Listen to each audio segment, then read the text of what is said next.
বেগম খালেদা জিয়ার চিকিৎসায় কিছুটা পরিবর্তন আনা হয়েছে বলে জানিয়েছে তার ব্যক্তিগত চিকিৎসক। মেডিকেল বোর্ডের সিদ্ধান্ত অনুযায়ী এমন পদক্ষেপ জানিয়ে তার ব্যক্তিগত চিকিৎসক ও বিএনপির স্থায়ী কমিটির সদস্য ডাক্তার AZM জাহিদ হাসান বলেন, কি ধরনের পরিবর্তন তা পরে জানানো হবে। খালেদা জিয়ার শারীরিক অবস্থা বর্তমানে মোটামুটি স্থিতিশীল বলেও জানান তিনি। বুধবার রাতে রাজধানীর এভারকেয়ার হাসপাতালে নিয়মিত স্বাস্থ্য পরীক্ষা করান বিএনপি চেয়ারপারসন বেগম খালেদা জিয়া। কয়েক ঘন্টা পর রাত 1:45টার দিকে তিনি গুলশানের বাসভবনে ফেরেন। বাসায় ফেরার পর তার শারীরিক অবস্থা নিয়ে সাংবাদিকদের ব্রিফ করেন ডাক্তার জাহিদ। তিনি বলেন, মেডিকেল বোর্ডের তত্ত্বাবধানে আপাতত বাসায় তার চিকিৎসা চলবে। আলহামদুলিল্লাহ, সবার দোয়া ও আল্লাহর রহমতে ওনার শারীরিক অবস্থা এখন মোটামুটি স্থিতিশীল।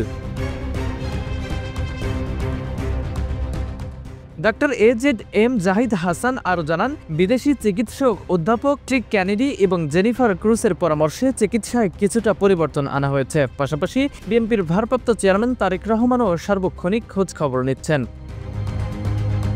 এর আগে চিকিৎসা শেষে গত 6 মে লন্ডন থেকে দেশে ফেরেন বেগম খালেদা জিয়া। এবারই প্রথম তিনি নিয়মিত স্বাস্থ্য পরীক্ষার জন্য হাসপাতালে যান।